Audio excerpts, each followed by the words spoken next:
Bien, ahora para la cuestión de las ecuaciones de cinemática inversa, vamos a mostrar las ecuaciones obtenidas después de los cálculos. Para este caso, pues la ecuación que se logra ver en pantalla en amarillo, esa es la indicación para teta 1. Después vamos a ver la siguiente ecuación, que es para teta 2, que es la que se encuentra en la parte de abajo, igual ya calculada, y la ecuación igual para lo que es teta 3. Después ya vamos a ver lo que son la comprobación, pues en lo que es MATLAB.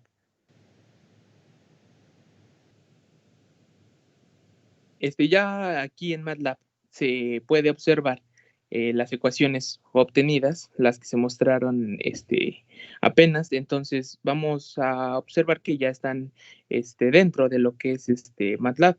A continuación, pues vamos a darles unos valores para, en este caso, de las posiciones. Vamos a decir que los valores van a ser para X de 1, para Y va a ser de 2 y para Z va a ser de 3, por ejemplo. Y pues vamos a correr la simulación para este caso.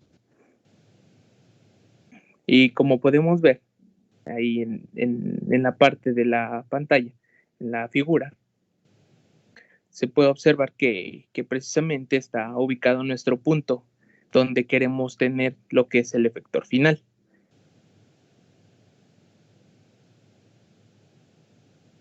Ahora vamos a colocar algún otro, bueno, podemos ver que ya se direccionó ahora sí lo que es el efector final al punto deseado.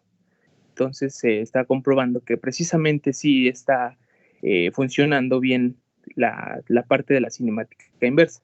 Vamos a probarlo con otro punto. Por ejemplo, en X vamos a darle un punto de 0.5, en Y seguimos dejándolo en 2 y en Z vamos a darle una posición de 2.1, por ejemplo. Y pues igual vamos a correr la simulación. Vamos a observar que ya se marcó ahí el punto deseado.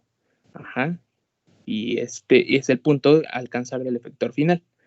Y pues vamos a ver precisamente al darle continuar que el robot alcanzó ese punto deseado. Entonces, se comprueba de esta manera que las ecuaciones de cinemática inversa están correctas.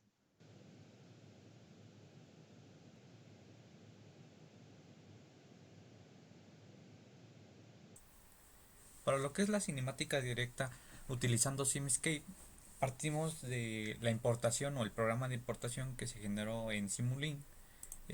Solamente que en este caso tenemos que agregar algunas consideraciones. Por ejemplo, lo que es en el eslabón final, al inicio o en el momento de la importación solamente nos genera el sistema F. El sistema F es el que está conectado con el eslabón anterior. Lo que nosotros necesitamos es tener la trama o el sistema al final, en donde localizado en el punto del eslabón o más bien del efector final, conectado con un punto de 6 grados de libertad eh, que esté referido al sistema cero. Y de ese mismo podemos, por ejemplo, y también necesitamos agregar lo que la posición que nosotros vamos a colocar mediante un script. También podemos obtener lo que son las gráficas o por ejemplo los parámetros de los desplazamientos que se van haciendo cada articulación. Por ejemplo, en la parte de la simulación, como les comentaba, en el eslabón 3 o en el último eslabón, al inicio de la importación, solamente nos genera este sistema de referencia F, el cual nosotros necesitamos crear uno nuevo para que esté al final, en el punto del efector final, como está aquí, como lo podemos ver, que ya sería F1. Y con respecto a este sistema es lo que vamos a hacer la cinemática directa con respecto a esta y la trama este cero. Entonces ahora como lo podemos ver, para cargar un movimiento, un desplazamiento, necesitamos cargarlo mediante un script, mediante este programa, donde vamos a decirle que se desplace, por ejemplo, desde la posición 0 hasta punto 75. Esto está dando en metros, todas estas en X, en Y y en Z. Entonces, como podemos ver, estas serían como las coordenadas finales y va a ser un desplazamiento de 0 a esas distancias. Y también tenemos la opción de graficar lo que son los movimientos que vamos obteniendo en las articulaciones mientras que se va desplazando. Por ejemplo, si le damos en correr a la simulación, entonces empieza desde su posición cero. Por ejemplo, disminuimos la velocidad para que se aprecie más. Empieza desde una posición cero, como lo calculamos, a una distancia cero, y empieza a posicionarse. Entonces, llega, se mueve, sigue subiendo lo que es el eslabón 3 y llega y se posiciona a la distancia que nosotros colocamos. Por ejemplo, como lo mencioné antes, por ejemplo, ahí está en la posición 0. Si se dan cuenta, aquí está lo que es el sistema 0 o Word, y aquí está lo que es la trama del efector final, y están colocadas justamente en 0. Todo está colocado en 0. Entonces, al momento de correr lo que es la simulación, se empieza a desplazar al punto que nosotros pusimos, como lo podemos observar. También lo que podemos observar son las gráficas que se realizó mediante se lograba esos desplazamientos. Estas gráficas provienen de las articulaciones de cada eslabón, o la articulación 1, la 2 y la 3. Y con eso logramos lo que sería la simulación de cinemática directa mediante SimScape.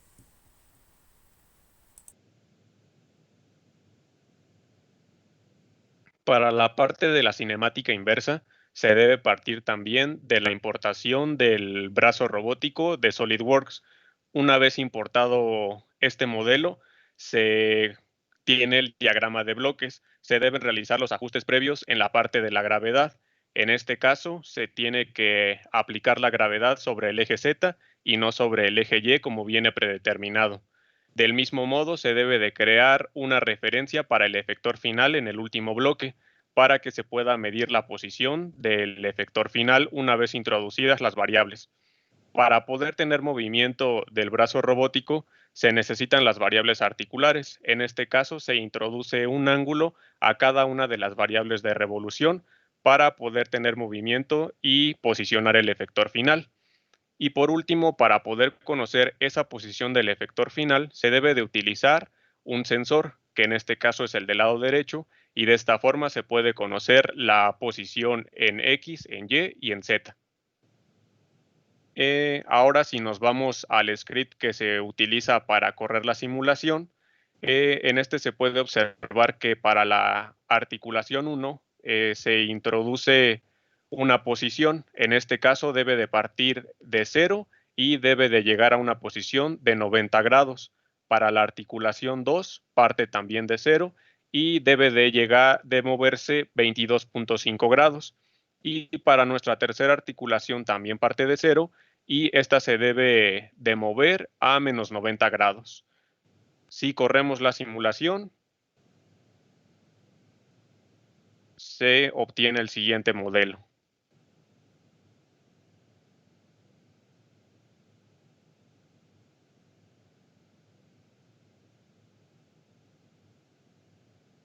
Como podemos observar, parte de una posición en 0 y se mueven los respectivos ángulos mencionados anteriormente. Del mismo modo, en el script se tiene la parte para las gráficas de la posición del efector final con respecto al tiempo y se pueden mostrar para la posición en PX, en PY y en PZ.